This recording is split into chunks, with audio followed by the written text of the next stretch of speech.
Welcome, people of the World Wide Web. So it's the midweek, and we always know what that is. It's look what I'm watching. So quite a small haul. Obviously, there is quite a lot of substance to these. So, yeah, I have. I say I try and watch like one movie of that for a night. When you've got a series of stuff, it takes a little bit longer. So yeah, anybody welcome. I think we are on episode 41. So how we've got this high, I don't know. Hats off to anybody who enjoys this series and carries on watching it. As you'll see, these videos are kind of there just to show how diverse my tastes are and what I like, and just to get a feel of, if I come across any gems or something, just to pass it on to you. So let's get into it. So the first one is The Lion King 3. So everybody knows who watch the channel, big Disney fan, have loads of Disney movies, and I've tried to use this kind of my backlog to try it, or trying to get from my backlog, watching all the animated stuff I haven't done. This includes a lot of Disney stuff, 2s and 3s, and all the sequels and stuff, which are kind of like direct to DVD or VHS at the time or something. So yeah, so this is The Lion King 3. Basically, this is the story of Timon and Pumbaa, kind of integrated within the first movie. They use a lot of footage and stuff to integrate it in. It's not the greatest. It is kind of the story of Timon and Pumbaa. I think it follows quite on from, I think Disney had a TV series at the time about Timon and Pumbaa. I say I still enjoy the movie. I say it was an alright watch. It's not something I'd necessarily go back to anytime soon, but I say it's good to have it all in or a more complete Disney collection with having this in there. So that is the first one. So the next one, I don't remember how I picked this up, so it's Let the Right One In. Didn't know anything about this. From the look at the front, thought it was some sort of horror movie, and yes, it kind of is. Now, this, it says it's the best horror of the year up there. That may have been the case. Like I say, I'm not the biggest horror fan, so I'm learning it. So this is Swedish, so it's subtitled. And you have this young lad, and basically this, he's getting beat up and not having the best of time. He lives in this apartment block somewhere in the cold Swedish land, and at the beginning of the movie, he gets a new next door neighbour with an adult bloke and a young girl. As soon as you start seeing the girl, you start clicking on. Basically, she's a vampire. She forms a connection with this lad and basically helps him, or the people that is beating him up. So there are some gruesome kind of scenes and stuff like this. This front picture is quite a nice front cover and a quite nice slip cover to go with it. It's quite nice. I think this is quite a nice image depicting. It's a dad, basically. He goes out because he knows she's a vampire, and he basically kidnaps people, hangs them from a tree, drains them of blood so his daughter can live. This was turned into an American film, I believe. Not seen that one. It's the actors and actresses do look very weird and stuff like that in it to kind of portray this. It's very a gritty, kind of what I would assume horror one. I did quite enjoy it. Yeah, I say it wasn't what I was expecting, even to be subtitled, and B, it to be like about vampires. But as soon as you kind of see the girl and how she moves, you get that it is, and it's very a modern day depiction of, she doesn't turn into a bat or anything, and you don't get to see too much. So the next one is one I picked up recently. So this is Bahubali. So this is on IMDb's top list. This was going to be the last one from my scratch card list. Unfortunately, having watched this, realising that there is a second one. This is the beginning. It is actually one story that has been split. Now, it's 2 hours and 40 minutes. I actually really enjoyed this movie. I'm quite surprised some of these foreign movies, especially the last one, have really enjoyed it. So Bahubali is this guy here. It is basically his last name. The story initially starts off with his kind of nurse or something is trying to escape from some guards with him down this waterfall, down the bottom of this waterfall. The guards are killed, the woman kind of dies, and the natives in the village pick this lad up and raise him. They realise there's a tunnel and some guards, and they bury it all off, and they assume that from a young age, this kid sees this waterfall, wants to know what's up top, and he spends his life trying to get up to the top of this waterfall.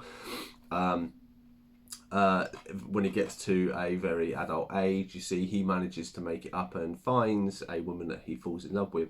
This woman is a rebel, and she is a rebel of cause of the former queen, who is basically held in prison by her brother-in-law and stuff. And then and then basically because Bahubali, the young lad or the lad, helps the woman he falls in love with, goes, your cause is my cause, helps her to free the queen, and then at the very end of them escaping and kind of guards chasing them and the rebels kind of all coming in, you realise that the queen, this is her son or the son of her brother, her sister even. And then that's like an hour and 40 minutes, and the last hour is then regaling that basically he's a spitting image of his dad, and obviously this is his dad and this is his brother, and then there's a big fight scene of them learning how the kids come about and stuff like this, and it actually is really good. I'm surprised that in the very early days it wanes a little bit. He's supposed to be, the young lad is supposed to be quite strong, and there just are a few scenes and stuff and a few camera shots and stuff I think are just a little off. I don't know anything about the directors or anything like this, but it's kind of like they're finding their pace, and then when it gets up to the final battle, the big battle and stuff like that, it's absolutely epic. Very kind of a little bit Lord of the Rings meets kind of the setting of the Mummy, like the Egyptian style of things, but a great film. Really was hoping to scratch this off my list, but I need to get the second one now, so that's a pain in the backside. Alright, so we have a series, so this is where you kind of the substance of it is. So that's 70 Shows Season 3. So I've been on a binge recently to try and rewatch the whole of this series. Loved this series as a kid. I'm still loving it now. I know obviously Danny Masterson is in jail. I don't watch it to reflect his character based on his true person. I treat this as a work of fiction, but that I can relate to with the teenagers and stuff that you've been through. Absolutely adore this series. It's very fun and easy going to watch and still enjoyable today. I would say this is close to, if not my favourite series of all time. Comedy wise, I would say Friends is there with it as well, because obviously there's different times in your life. So glad to have watched that. Obviously got to get around to season 4, and the final one is one I featured. So this is the Mummy trilogy. So this is a steelbook that I bought to downsize my collection. Obviously I got rid of the 3, or will be getting rid of the 3 normal DVDs, and now I have one space. And yeah, and actually really enjoyed going back to these movies, the kind of family fun with a little bit of comedy and a little bit of stuff. Really enjoyed 1 and 2. 3, it's just as bad as I remember it. Tomb of the Dragon Emperor. If you read about a lot of stuff behind the scenes, there is a lot of stuff that basically Rachel Weisz didn't return because she said the story was rubbish. Watching a film, you can kind of get it. Jet Li's hardly in it because of filming schedules.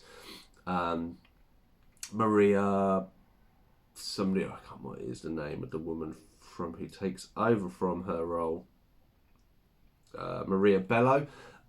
She does an alright job, but she just, how the character is written for the 3rd movie just doesn't link up. It's kind of like they tried to make a new character but keep the same name as one. How she acts and stuff very early in the movie stuff just doesn't fit with how she was in the first 2 movies. The fact her son is magically sprung up in age as well, the actor is only 13 years younger than the mum and dad anyway. For me, overcrowded the movie. It was enjoyable when it was Brendan Fraser and Rachel Weisz, and the kid came in the second one and he had a crucial part within that one, but it was a very selective part, whereas here he kind of takes front and centre with a lot of stuff, and I just don't think that worked. Michelle Yeoh turns up into this, which I thought she was really good.